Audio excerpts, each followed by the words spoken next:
بسم الله الرحمن الرحيم. الحمد لله رب العالمين، والصلاة والسلام على أشرف الأنبياء وخاتم المرسلين محمد وعلى آله وصحبه وسلم. ربنا هب لنا من لدنك رحمة وهيئ لنا من أمرنا رشدا. آمين. دایکان و باوکانی بەڕێز و خۆشەویست منداڵە جگەرگۆشەکان، سەلام و ڕەحمەتی خوای پەروەردگار بڕژێ بەسەر هەمولایەکماندا و خوای پەروەردگار عاقبەت خێرمان بکە و سەربەرز و سەرفرازی دنیا و قیامەتمان بکە. خوای پەروەردگار بە گەورەی و عەزەمەتی خۆی داهاتوومان لە ڕابردوومان باشتر بکە، بە موسڵمانی بمانژێنێ، بە موسڵمانی بمان مرێنێ، بە موسڵمانی زیندیمان بکاتەوە ئینشاء الله تعالى. دەستخۆشی لە ئەو دایک و باوکە بەڕێزانە دەکەم کە بەڕاستی بە ئەرکێکی گەورەی سەرشانی خۆیان هەستاون، منداڵەکانیان ناردووە بۆی کە منداڵەکانیان بەشێک لە پەروەردەی ئیسلامی کە ئەسڵێکە لە ژیانی هەموو تاچێکدا، ئەسڵێکە لە ژیانی هەموو لایەکماندا، لەو ماوەیەی کە عوتڵەی هاوینەیە ئیستیفادە بکەن و قازانج بکەن و ئەخلاق و ڕەوشتێکی جوان فێر بن. برایانی بەڕێزم، خوشکانی ئازیز، معلومی جەنابی مامۆستایانە کە لێرانە تەشریفیان بەشێکیان دانیشتوون بە ڕوخسەتیوان. خوای گەورە تەبارەک و تەعالە لە قورئانی پیرۆزدا بە دوو شێوە باسی ماڵ و منداڵ دەکاتن، بە تایبەتی منداڵیش لە شوێنێک بە جوانی و ڕازاوە باسی دەکاتن. المال والبنون زینة الحیاة الدنیا. بالفعل ماڵ بە منداڵان دەڕازێتەوە، جوان دەبێ، خۆش دەبێ، ئاوەدان دەبێتەوە. لەبەرەوەش تەماشە دەکەی بە تایبەتی منداڵ کە بچووکە ئەو ماڵە دەکاتە بەهەشت. لە شوێنێکی دیکەدا خوای پەروەردگار تەبارەک و تەعالە منداڵی بە دوژمن لە قەڵەم داوە، منداڵی بە دوژمن لە قەڵەم داوە. لێرانە هەڵوەستەیەکی کورد چۆن منداڵ بەو ڕازاوەیی و بەو ئێسک سوچی و بەو خۆشەویستیە بمینیتەوە تاوەکو وەفات دەکا و کەی منداڵیش دەبێتە دوژمن. لە واقعی خۆشمان ئەگەر زۆر بەوردی تەماشە بکەن هەردووچی دەبینن. خۆشەویستانی خۆ، ئینسانی موسڵمان، ئینسانی ئیماندار ئەگەر بە ئەرچی سەرشانی خۆی هەستێتن، پەروەردەی منداڵەکانی خۆی بەڕێک و پێچی بکاتن، فێری کاتن کە ئەو منداڵە کۆمەڵە ئەرکێکی لەسەر شانە، بەرامبەر بەخوا، بەرامبەر بە پێغەمبەری خوا عەلەیهی سەڵات وەسەلام، بەرامبەر بە دایک و باوکی، بەرامبەر بە جیرانەکانی، بەرامبەر بە ڕەفیقەکانی، بەرامبەر بە کۆمەڵگە، بەرامبەر بە خاک و ئاو و وڵات و نیشتیمان، کۆمەڵە حەقێکە لەسەر شانی ئینسانە. ئەگەر ئینسان بەڕێک و پێچی ئەو منداڵە فێر کرا، ئەو منداڵە متەزین دەردەچێتن، ئەو منداڵە منداڵێکی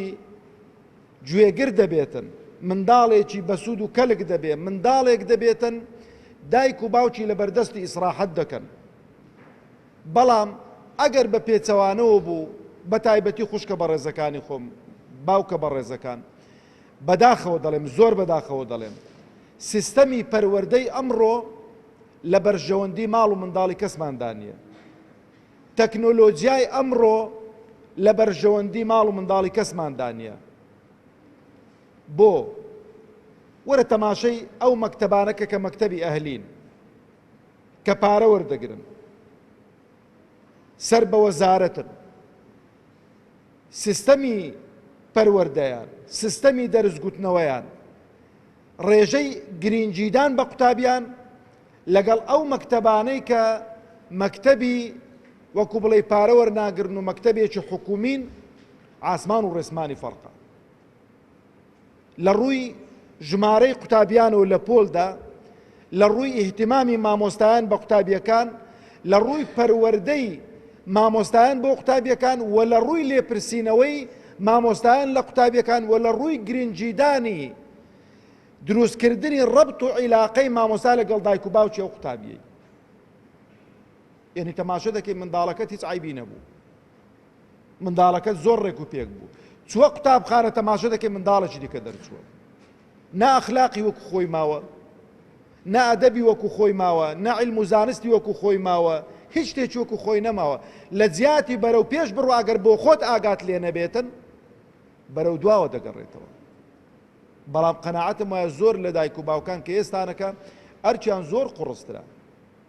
ئێستانەکە باوک و دایک حەریسن منداڵەکە کە دێتەوە دەبێ چی خراپ فێر بوو بێتن بۆی کە ئیشی لەسەر بکە ئەو خراپەیە کە فێری بۆ چاچی کاتەوە بۆی ڕاست کاتەوە. ئەو جا تەماشەکە تەکنۆلۆجیای ئەمڕۆکە خوشکە بەڕێزەکانی خۆم باوکانی بەڕێزم بەداخەوە یانی هەمووتان دەیبینن قەناعەتم وایە دڵی هەمووتان ژان دەکاتن. منداڵێکی گچکەی ئاوە کە هێشتانەکە بە تەواوەتی پاک و خاوێنی خۆی لێک ناکاتەوە، باوکی مۆبایلێکی هەستیاری بۆ دەکڕیتن، دایکی بۆی دەکڕیتن، خەتێکی ئینتەرنێتیشی بۆ داخیل دەکاتن و تەسلیمی دەکات. بزانە ئەو منداڵە چی بەسەر دێت، ئەخلاقی ئەو منداڵە چی بەسەر دێتن. یعنی ئەگەر هات و ئینسان عاتیفەکەی زاڵ کرد بەسەر حەز و ئارەزوەکانی منداڵەکەیدا، منداڵەکە دوژمن دەردەچێتن. ئەو منداڵەی کە تۆ خۆشەویستی و عاتفەکە وات لێ دەکاتن هەرچی داوای کرد بۆت کرد و ئەو منداڵە چاک و خراپ لێک ناکاتەوە، بە دوای ئارەزوەکان و شەهەواتی ناو فەیسبوک و ئەنتەرنێت و چی و چیودا دەڕواتن، ئەو منداڵەکە گەورە بوو دەبێتە دوژمنی دایک و باوکی خۆی، دەبێتە دوژمنی برا گەورەکەی خۆی، دەبێتە دوژمنی کۆمەلگە و مجتەماعەکەی خۆی. لەبەرەوەی بەڕاستی زۆر گرینگە، زۆر زەرورە ئەو جۆرە دەورانە، ئەو جۆرە خولانە وجودی منداڵەکان هەبێتن و ئەو منداڵانەی کە لەسەر جادە و کۆڵانەکان کەوتون و شەڕە شەق دەکەن لێرانە مامۆستایەک فێری ئەدەب و فێری سەلام و فێری فاتحا و فێری دەست و نوێژ و فێری قورئانیان بکاتن. چەند جێی دڵخۆشیە، دەبێمە مەمنونی خوا بین مامۆستایانێک خۆبەخشانە ئەو فەراغەی کە دروست بە بۆ منداڵەکانمان پڕیکەنەوە. خۆشەویستانی خۆ، مجتەمەعی یابان لە مەقالەیەکی خوێنمەوە دەڵێ یابان بۆ پێشکەوتووە، خۆ موسڵمان نین، یعنی لە شرکەکەشیاندا ئیوا هەیە هەر زۆر زۆر متەخەلیفە، یعنی شتی وا دەپەرستێتن بە عەقڵت داناشێت، بەڵام هاتوون تەرکیزیان لەسەر پەروەردەی منداڵ کردوتەوە. دەڵێ 6 ساڵ لە یابان بەس تەرکیز لەسەر پەروەردە دەکاتەوە، بەلای تەعلیم داناڕوا جارێ بەس فێری پەروەردەی دەکاتن، ئەخلاق، پاک و خاوێنی، ڕێزگرتن، خۆشەویستی، ئەوانە هەمووی کۆمەڵە مەبادیەکن لە لای ئەو منداڵە تەجسید دەکرێتن. لەبەرەوەش دەڵێ بڕۆ مەکتەبەکانی یابان تەماشەکە فەڕاشێکی تێدا نییە، بڕۆ مەکتەبەکانی مەتەماشەکە، مەکتەبی وایە 20 فەڕاشی بۆ تاعین کراوە، 25 فەڕاشی بۆ تاعین کراوە، بەڵام دوی فەقیر، لەبەرەوەی فەقیرن کەس پاڵپشتیانی ئەو دوانە دەوام دەکەن. ئەوەی کە دەوامیش دەکاتن تەماشە دەکەی هەر شوێنێکی دەچی یەک دنیا تۆزی لەسەر کەوتووە، بارکی خۆی هەڵناستیتن. مزگەوتەکانمان بە هەمان شێوە، خەستەخانەکانمان بە هەمان شێوە. والله کابرا سوێندی دەخوارد دەیگۆ مامۆستا قەسەم بەخوا مەکتەبی وا هەیە 20 تەڵەبەی هەیە 48 فەڕاشی هەن، 48 فەڕاش لە مقابلی 20 تەڵەبەی، بەڵام تەماشە دەکەی وێرانەیە خزمەت ناکرێتن، بەس لەوێن دەرێز فەڕاشیان نین. ئەدی منداڵەکانیان فێر کردوون بۆ خۆیان پاک و خاوێنی پۆلەکەی خۆیان ڕابگرن، بۆ خۆیان خزمەتی خۆیان بکەن، بەڵام مامۆستاکەیان دە پێشیاندایە، مامۆستاکەیان لەگەڵەوان گەچکی بەدەستە شوێنەکەی خۆی خاوێن دەکاتەوە، مێزەکەی خۆی خاوێن دەکاتەوە، قوتابیەکانیش بە هەمان شێوە. ئەو قوتابخانەیەوەکو گوڵ ڕاگیراوە، 10 دقەی یەکەم بەس پاک و خاوێنیە. ئەوجا منداڵەکان فێری پاک و خاوێنی دەکرێن، فێریەوە دەکرێن ئێتیمان بە جلوبەرجی بداتن، ئێتیمان بەسەر و سیمای بداتن، ئێتیمان بە دەموددانی بداتن، ئێتیمان بە نووسنی بداتن. بەرنامەیان بۆ داناوە منداڵ دەبێت چەند تەماشای تەلەڤیزیۆن بکاتن،